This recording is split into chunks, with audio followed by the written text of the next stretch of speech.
à la présidentielle qui vont avoir une semaine supplémentaire pour recueillir les fameux parrainages.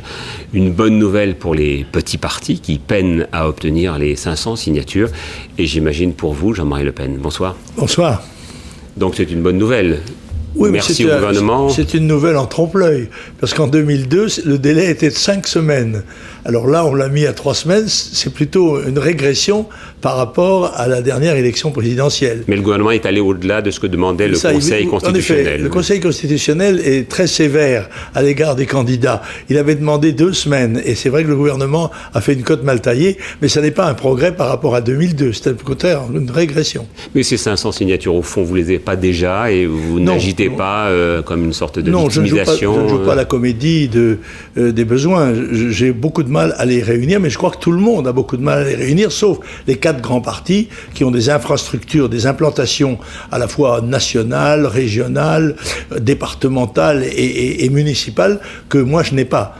Et par conséquent, c'est un travail qui est long et coûteux, qui demande beaucoup de mobilisation énorme de moyens, et pendant ce temps-là, on ne peut pas faire campagne. Et qu'est-ce que vous a apporté Bruno Maigret? Est-ce que, comme dit votre fille, il vous a seulement apporté 7 signatures? Oui, il a dit, lui, que c'était un début. Mais il a dit 140 et puis... Oui, il avait dit qu'il en avait eu 140. Ça ne voulait pas dire que les 140 pourraient se transférer sur moi. Mais je pense que, normalement, s'il a eu 140 signatures en sa faveur, ce qui était loin quand même des 500 nécessaires, eh bien, je pense qu'il en obtiendra un peu plus. Et si ça peut m'aider, tant mieux. Puisque dans le fond, Bruno Maigret, comme un certain nombre d'autres gens, dans le camp national, se sont prononcés en faveur de ma candidature. Mais c'est une bonne opération qui se rallie à vous, parce que j'ai l'impression que tout le monde au Front National n'est pas super emballé, et puis vous baladez avec lui comme comme le capitaine Haddock avec un sparadrap. Tout le monde approuve sa position, oui. Mais pour autant ne se croit pas obligé d'oublier tout ce qui nous a séparés. Par conséquent, c'est pour ça que nous sommes convenus de mener nos campagnes en quelque sorte parallèlement.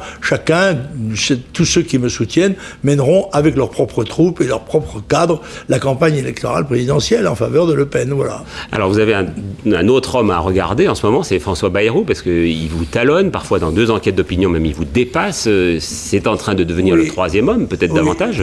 Je crois qu'on fait avec Bayrou l'opération Chevènement de 2002. C'est-à-dire qu'on essaye, pour éviter de considérer que je suis le 3e homme, on essaye de le placer dans cette situation. Je crois que c'est très artificiel. Il n'est pas pu passer de 6% à 12% en un mois, comme on l'a fait faire dans une officine de sondage. Ce sont les sondages qui le disent.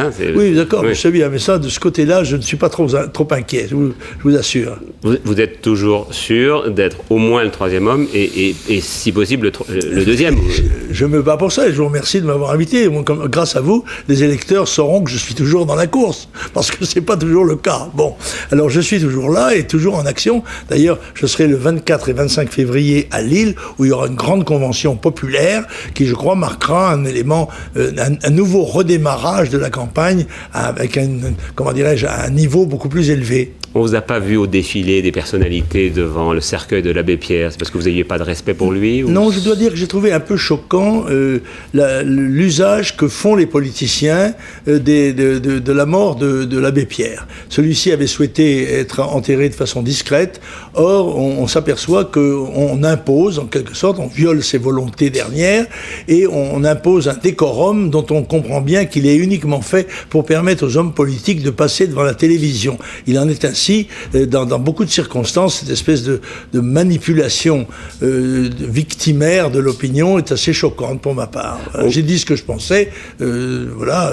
Je considère d'ailleurs que l'abbé Pierre est une preuve des carences des hommes politiques français, car s'il a été obligé de faire ce qu'il a fait, c'est justement parce que l'État, le gouvernement, n'avait pas fait en faveur des pauvres et en faveur des chômeurs tout ce qu'il fallait faire. On ne vous a pas vu non plus hier soir au dîner annuel du CRIF où se pressaient les principaux candidats à la présidentielle. Si on vous avait invité... Je n'étais pas invité. Par conséquent, je n'ai pas eu à me poser la question. Si on vous avait invité, vous y seriez allé?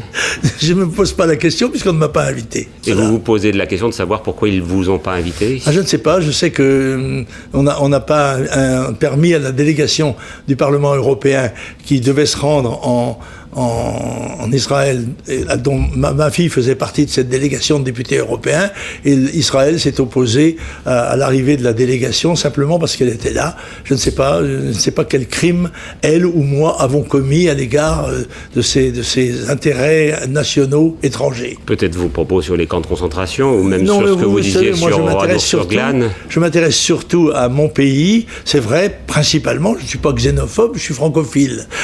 Mais je m'intéresse surtout à l'avenir de mon pays et il est inquiétant. C'est la raison pour laquelle j'incite tous les Français et tous les maires en même temps à participer à cette campagne électorale dont va dépendre leur avenir et celui de leurs enfants. Et les justes, c'est bien qu'on rende hommage, comme l'a fait le président de la République la semaine dernière, aux justes. Oui, mais enfin, je trouve qu'on marche quand même tourné vers le passé.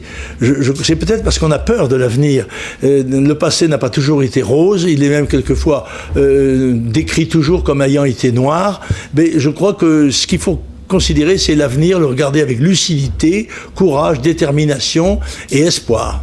Vous pensez que vous pouvez provoquer la surprise comme vous l'avez provoqué en 2002 Pour moi, ça ne sera pas une surprise, mais pour mes adversaires, ça sera certainement une surprise, peut-être de plus grande dimension ou même magnitude, comme on dit, que la dernière fois en 2002. Même à 78 ans, parce que le poids de l'âge, j'imagine, vous devez le sentir quand même, non ? Les Français ignorent que nous avons gagné 15 ans de vie en l'espace de 50 ans. Ils ignorent aussi, d'ailleurs, les hommes politiques, que la population mondiale est passée de 1 milliard à 7 milliards d'habitants en 100 ans. C'est vous dire combien les gens qui nous dirigent sont aveugles et ne tiennent pas compte dans leur détermination et leur proposition de la réalité des choses. Je dois vous dire que je me sens parfaitement capable, intellectuellement, physiquement, moralement, psychologiquement, pour mener ce combat et assumer les responsabilités, si toutefois il voulait bien me les accorder. Jean-Marie Le Pen, je vous remercie d'avoir accepté notre invitation.